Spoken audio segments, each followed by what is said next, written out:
I'm sorry, but I don't want to be an emperor. That's not my business. I don't want to rule or conquer anyone. I should like to help everyone if possible. Jew, Gentile, black man, white. We all want to help one another. Human beings are like that. We want to live by each other's happiness, not by each other's misery. We don't want to hate and despise one another.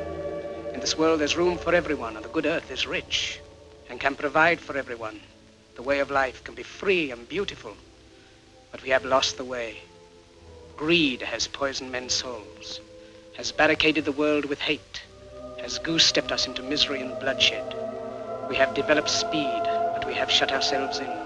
Machinery that gives abundance has left us in want. Our knowledge has made us cynical, our cleverness hard and unkind. We think too much and feel too little. More than machinery, we need humanity. More than cleverness, we need kindness and gentleness. Without these qualities, life will be violent, and all will be lost. The aeroplane and the radio have brought us closer together. The very nature of these inventions cries out for the goodness in men, cries out for universal brotherhood, for the unity of us all. Even now, my voice is reaching millions throughout the world, millions of despairing men, women, and little children, victims of a system that makes men torture and imprison innocent people. To those who can hear me, I say, do not despair. The misery that is now upon us is but the passing of greed, the bitterness of men who fear the way of human progress. The hate of men will pass, and dictators die, and the power they took from the people will return to the people. And so long as men die, liberty will never perish. Soldiers, don't give yourselves to brutes, men who despise you, enslave you, who regiment your lives, tell you what to do, what to think, and what to feel, who drill you, diet you, treat you like cattle, use you as cannon fodder. Don't give yourselves to these unnatural men with machine minds and machine hearts. You are not machines, you are not cattle, you are men. You have the love of humanity in your hearts. You don't hate, only the unloved hate, the unloved and the unnatural. Soldiers, don't fight for slavery, fight for liberty. In the 17th chapter of St. Luke it is written, the kingdom of God is within man, not one man nor a group of men, but in all men, in you. You, the people, have the power to create machines, the power to create happiness. You, the people, have the power to make this life free and beautiful, to make this life a wonderful adventure. Then in the name of democracy, let us use that power. Let us all unite. Let us fight for a new world, a decent world, that will give men a chance to work, that will give youth a future and old age a security. By the promise of these things, brutes have risen to power, but they lie. They do not fulfill that promise. They never will. Dictators free themselves, but they enslave the people. Now let us fight to fulfill that promise. Let us fight to free the world, to do away with national barriers, to do away with greed, with hate and intolerance. Let us fight for a world of reason, a world where science and progress will lead to all men's happiness. Soldiers, in the name of democracy, let us all unite!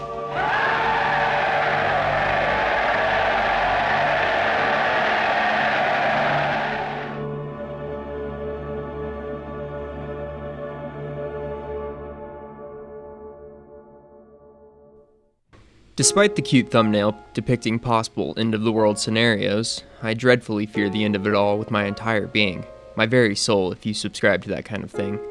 If you knew me in real life, it would be very apparent to those who listen to me speak for longer than 5 minutes that I am mentally on edge all the time. It could hypothetically happen at any possible moment, even now, or now. I chose this week's topic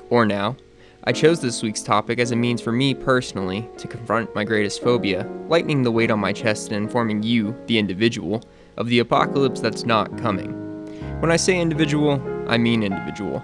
I've read everyone's comments. I learn your names and your views on the world we share. Hi Deleted, hi TP4 Bunghole, hi Emrys, hello everyone. Keep up the likes, I really appreciate it, and more importantly, keep up the comments. They're the best part of this content creation thing. Without wasting too much time stating the importance of the video to me, as every video I make is important in some way, let's talk about why you don't have to worry about the end of the world so much, reducing your existential dread back down to the sun consuming the earth in 7.5 billion years. Sorry if that's news. Humans, for some sick reason, have been trying to predict the end of the world for literal millennia now, from Nostradamus to everyone with a Twitter, and despite years of practice, we haven't gotten any better. However, nowadays, people are more likely to tell you how the world could end rather than when, which is an anxiety-riddled video maker's worst nightmare. The open-ended possibility has me feeling like we're all placing bets on extinction roulette. Personally, mine's on Meteor Red. Turning back to the Age of Stone tablets, we start our journey to the end in the year 2500 BC, during the reign of the Assyrian Empire. This empire, or someone in the empire, predicted the earliest documented apocalypses by writing about it on a stone tablet. Namely, the tablet said to be on the lookout for children rising up against their parents and disobeying all the rules. It's especially important to be on the lookout for such an event because not long after, everything just kinda ends. Of course, I summarized a bit of information regarding the Assyrian tablet, but the humorous nature presented in any light regarding the sheer circumstance in which the supposed apocalypse would have proceeded is not lost on you, my viewer. The common saying that the children are the future is not felt by Mesopotamians. The children are the end, or thought to be. Looking back on 5,000-year-old prophecies, it's easy to laugh and sure it's a good jest, but not without a profound message to our time. It could be 5,000 years in our future that we look back as a species and laugh at the idiots afraid of overpopulation or a meteor. Back to the Assyrian tablet, I believe it was a common saying from the era to get their children to behave, saying something along the lines of, "Oh, little Gilgamesh, you better be good or the world will end." Born in 1999, I was a part and not a part of the Y2K panic, but we should talk about it like I lived it, through the power of the internet. In short, Y2K is an event in which computers were expected to malfunction due to the systems using a COBOL-based two-number integer system ranging from 99 to 00 to represent the current year. This would present a real issue later in the history of computers because at the turn of the millennia, the numeric value would be a 99 and turn over to 00, which would cause errors in the machines. Some speculated planes would crash, trains would derail, and cats and dogs would start pairing up. Overall, Y2K was not real, as in the panic should not have been real in terms of doomsday prepping, but the bug was real. Yes, I repeat, the bug was real. However, companies invested collectively over $100 billion to employ programmers and networkers to implement solutions decades in advance to the year 1999. A man who deserves recognition by the name of Bob Beamer was the first to foresee the problem back in 1958. Y2K did happen on a much smaller scale because of this, but instead of airplanes and trains, it was parking meters and vending machines. This event would go on to speak volumes for the self-preservation skills of humans to create something we'd rely on so heavily that it would damn us if it stopped working correctly. Additionally, it would tell how even over 7,000 years later, we'd be making end-of-the-world predictions. Examining the deeper meaning and the perseverance of the human spirit, even if Y2K did happen to the full extent, it wouldn't be the end of us by a long shot. We'd just go back to a sticks and stones lifestyle with a dash of ancient tech thrown in at worst. But in reality, only systems using COBOL would experience the majority of the problem. Let me clarify my earlier statement about my phobia towards the end of the world. It's not a reset or collapse of civilization, it's extinction, total annihilation. More exact, it's my roundabout way of saying I'm afraid of dying, but it sounds better if I'm afraid of us all dying. After the end of the world scare that happened within 2 months of my birth, I grew up in a time when a movie called 2012, released in 2010, was free to terrify the youth of the world with its trailer of Earth pretty much just falling apart and giant waves destroying the Himalayas. As an adult, I found out it was because the Earth lost its magnetic field, or a solar flare. Either way, it didn't really make sense. That feeling, however, of the world being in constant threat or on a precipice of its demise didn't ever dissipate even after the year 2012 came and went, with no 50-mile-high waves or shifting tectonic plates. The feeling continued to motivate me in life to be prepared for a lot of situations, but also instill an overall sense of dread in each waking moment. We'll start with the most obvious of the bunch, especially if you've been alive for the last century, and that is nuclear self-destruction. Now, of course, the implications of someone, anyone, dropping a nuclear bomb would be huge. So let's talk about it, shall we? There are roughly 15,000 nuclear warheads on Earth, and there are 4,500-ish cities. It would take 3 to destroy the biggest of the global cities, leaving around 1,500 after everything is said and done, not accounting for radiation, EMP blasts, and effects of the global supply chain. In my mind, that's a dub for humanity.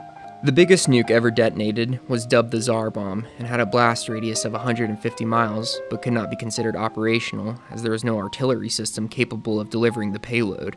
The current largest operational nuke is the B-83, delivering a payload of 1.8 megatons in the form of a gravity bomb with a radius of 20 miles.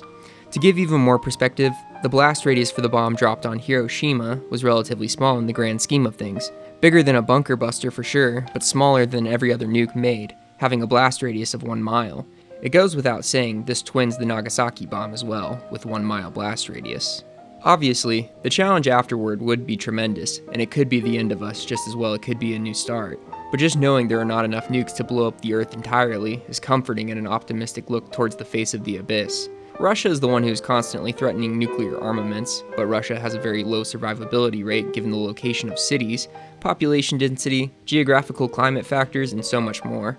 If reasoning is not your cup of tea, then somehow they being the powers that be, if you must ask, you're too far gone, have come down to a varying number of nukes being used in the next century to 0.03% to 1% overall.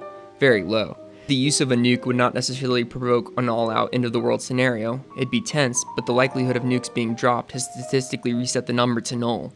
If every nuke went off in one place right now, it would leave a 10-kilometer crater 2 kilometers in depth. Additionally, nukes vaporize particles, aerosolizing them into the atmosphere, changing how the sun's energy is absorbed and creating colder climates. In other words, that's the nuclear winter everyone is always referencing. To refresh what we've learned, nukes went in the world, just the world as we know it. Humans would go on to survive most likely, but we've just blasted ourselves back to varying levels of the Bronze Age, that's for sure. If you're that worried about this flavor of apocalypse, especially, then Oceania region of the world is predicted to have the most favorable odds in survivability. Also, underground bunkers with a lifetime's worth of supply and renewable resources couldn't hurt either. Now that we've taken a somewhat surface-level glance at the man-made ends, except for clones, AI, superviruses, and horrors beyond our comprehension, we'll top off man-made apocalypses with climate change. Climate change is a shorthand saying for devastating environmental impacts that have been caused by man's treatment of the environment, primarily in the burning of fossil fuels and our emissions of greenhouse gases overall. People that I'll call misguided like to say climate change is non-existent. First off, I would like to point your attention to the hole in the ozone layer we briefly created with hairspray. In short, it's on track to be repaired, but that hole didn't just get there on its own. We did that.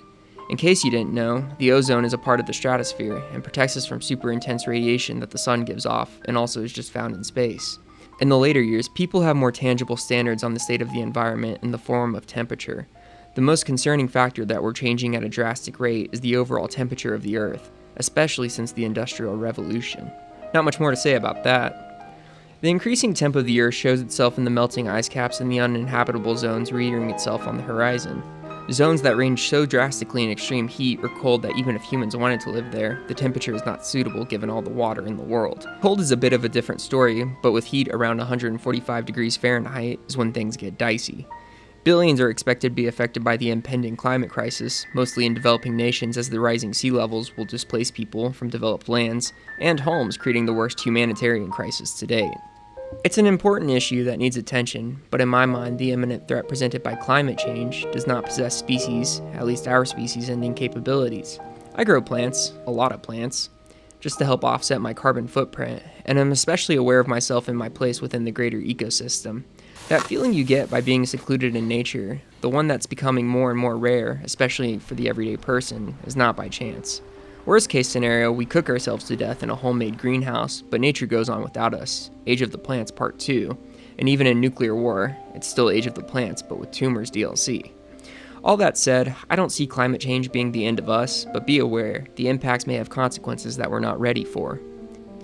We move on to the heavy hitters, the big dogs of existential thoughts that plague the minds of men with no ease in sight, ripping away the bark that is your baseline consciousness and revealing the underlying layers. Let's start small and work our way up. Armageddon, Don't Look Up, Asteroid Movie Number 3. All real and hopefully not accurate movies on how we react to the revelation that a planet killer, an asteroid that can end all life, is headed straight for us, and we have limited time to save ourselves. Asteroids, or more general, floating rocks in space that I'm scared of, can come in any size that your tiny brain could realistically perceive being in front of you. To give some context, there are rogue planets just floating through space, not bound to a star or celestial body. Terrifying. Look down. Yes, look down, right now. See everything in your peripherals? All of it. Now imagine an object composed of highly dense metal is heated to thousands of degrees Celsius, speeding 12 miles a second. Now imagine it's headed towards your planet, and the world government just said there's nothing we can do, say your prayers and try to survive the looting. Or the world government gets together to try and stop it with some elaborate last-minute heroic plan, and it fails. And the absolute worst scenario, nobody says anything, and it just happens one day. Asteroids are terrifying because of the indeterminate number of factors that play into each asteroid or meteor. In a vacuum, mass has zero effect on acceleration, therefore a planet killer traveling in the sun's glare at these speeds would present a huge problem to us. Mass, however, does have a gravitational effect, no matter how small the body. If you remember the three-body problem, this means an asteroid we thought was all in the clear took a left turn at Venus and is now headed towards us. Light takes 8 minutes to reach the Earth from the Sun, and any particle with mass simply cannot reach this speed. It's the fastest force in the universe. Gravitational force is slower than light, but not by much, and not by much at all. I'm telling you all this because out of nowhere, an enormous object with immense mass could take us out like a bug on a windshield, and we wouldn't even know. With our current technology, we are gifted with the ability to detect meteors a few million kilometers away, giving us a few days' notice or even weeks. That's no time at all. There could be one headed to us right now, and there most likely is. It's just a matter of time. Scientists have, however, stated the likelihood of such a meteor is indeterminable when giving the exact number, as the sporadic pattern that Earth has been hit is random. However, there is a prediction that one will hit in the next 200,000 years, which could present a few catastrophic effects. As of now, however, NASA knows of 0 asteroids that could present a threat to Earth at this moment, and likely not for 100 years to come. The life expectancy is rising, so who knows, but you'll be too old to care, as the upper limits for the human lifespan have been predicted to be 120, 150 max, and I just don't see the mental faculty keeping up past 110. Supervolcanoes had a death grip on American doomsday preppers for a minute in the mid-2000s, as a piece of info stating the Yellowstone supervolcano was a few thousand years overdue for an eruption, as if it owed you a show. Nonetheless, the information had a few folks worried. Mainly, said eruption will black out the sky and throw the world into a long and cold darkness. Stop me if you've heard this one before, especially 70,000 years ago. Let me just go ahead and say, that whole thing where a supervolcano is set to erupt is just not true. It's not overdue, and if anything, we're 100,000 years too early for the next one. If this somehow removes the magic for you surrounding the scenario, critically acclaimed alternative history writer Harry Turtledove wrote a book trilogy by the name of Supervolcano, in which the volcano is pretty much regionally locked to America at least, and North America at most, with non-mentioned effects besides geopolitical relating to Israel occurring in the rest of the world. We talked about the unknowns in the universe in one of my videos. I know I don't shut up about it, but when you make a video that talks about everything, it's a good reference point. SparkNotes version, you ain't know nothing about nothing. Let's talk about some newly found, by me on the internet, interesting phenomenon that occur here on Earth that still have us scratching our heads to this day. Fairy circles. An occurrence in arid shrublands, once strictly limited to southern parts of Africa, but recently started popping up in Australia as well, are a unique botanical phenomenon that result in perfectly shaped barren patches, roughly 7 to 39 feet in diameter. It's highly suspected that a species of termites is the cause for the ones in Africa, but cannot be ruled out as the cause in Australia. They're very weird looking, and I know it's like Gideon, you're losing it, it's patchy grass, but still, it's got my attention. The next thing I found unexplainable, worth paying attention to, is Skyquakes, a silly name I know, but taking a deeper inspection of the phenomenon reveals the layers of mystery surrounding such events. Skyquakes are an event when large booms and shockwaves can be heard and felt originating from the sky. These booms can rattle plates and have been heard all over the globe by numerous groups of people throughout time. Several theories on the cause of skyquakes have been put forward, all as reasonable as the last in my opinion, but here are a few of them I found most interesting. Underwater caves collapsing, meteors entering the atmosphere and breaking the sound barrier, avalanches, and aircrafts breaking the sound barrier, but this would not explain pre-supersonic flight instances. I bring up the supernatural phenomenon not just to bring up cool stuff, but to open your minds to possibilities of occurrences in the world that we simply cannot comprehend. Keep that in mind for what I'm about to say. Our next end-of-the-world scenario could be that aliens saw us a few thousand years ago and are on their way right now to exterminate us and take over the world. As old school as that sounds, the likelihood of this occurring is probably higher than you'd think, as even encountering another life form other than what's here on Earth could possess an enormous threat to our species. As amazing as it would be to think aliens of a higher intelligence would wish to make contact for benevolent reasons, it's unlikely, and the ascertaining of resources is priority number one for any life form. Tardigrades, or sea bears, are extremely resistant and have a high survivability factor, so much so they can survive the cold, irradiated vacuum that is space, for a time. If you are keen to believe that life is out there beyond the stars, who's to say there's not a planet-sized mass of single-celled organisms headed our way and spreading across the galaxy, almost like the Flood from Halo, or less likely, the Tyranids from Warhammer 40k. Even worse, what if this creature hunts by looking for planets who think about it, and in some sick way, by thinking about it, you damn yourself to consumption? Writing this paper, I've developed a new fear of the behemoth I just described that could be headed our way, making me feel like Lovecraft, minus the racisms. The likelihood of such an occurrence is not even validated with made-up statistical probabilities, but instead is pushed to the sectors of science fiction, never to be considered a reality. The thing about science fiction, though, as long as it's been around, things have been eerily foreshadowed by those who have no idea of the existence of such technology. Take, for example, the communicators in Star Trek back in 1966. Cell phones were thought to be impossible. Not smartphones, but cell phones. The novel by the name of Snow Crash, written by Neil Stephenson, describes VR similar to today's VR, even including a video feed and headphones. Of course, these are cherry-picked examples, as thousands of things that do appear in science fiction really are impossible to our knowledge. Nonetheless, I don't think we should limit our beliefs on what's possible in its relationship with science fiction, rather than look at science fiction for what's not impossible. Existential fear is the most permeable and deep-cutting state in the human condition, so much so that we've lost the natural fear of large cats, nature's non-homeo apex predator, globally. You not being afraid of cats is a huge deal in terms of the implications. Not because just cats alone, but the fact that humans very rarely fear animal attack, even though for a good bit, it was just animal attacks that we worried about. The influence of progress is not lost on me, and of course caveman Bungo wouldn't think to be afraid of falling rocks like we are today, same as we're not afraid of predatory animals like the Neolithic age. As we've grown, threats have changed, coming and going in different forms. Sure, there is global events that change the world forever, events like the recent pandemic, or even events perpetrated by man, like the dropping of atomic bombs, but it wouldn't be the end of us, not by a long shot. Going off my earlier statement about essentially removing ourselves from the food chain, we may have just placed ourselves at the bottom of the cosmic food chain. To finish off this video, let me just say, there's nothing to worry about besides normal stuff. When I say normal stuff, I mean normal person things exactly as I said. Get a job, have a family, or don't. Go on to do something revolutionary or be a person living in a van just getting the most out of life. Do what you want to do and what you feel like you should do. There's no pressure to succeed, failure isn't real, and it's all just a part of life. Don't live each day like your last, live each day like it's your first, and when you see those shouting that the end is upon us, you'll just remember, yeah, it sure feels that way, doesn't it? But the end is nowhere near, so stop having so much fear. If you enjoyed this video and made it this far, I'm incredibly grateful for you giving me a bit of your time to explain the terrifying wonders of the world. I'm thinking of turning the thumbnails I make for these videos into t-shirts. Let me know if you think that's something you'd be interested in the comments below. Until next week, I'm your host, Gideon, signing off. Peace out!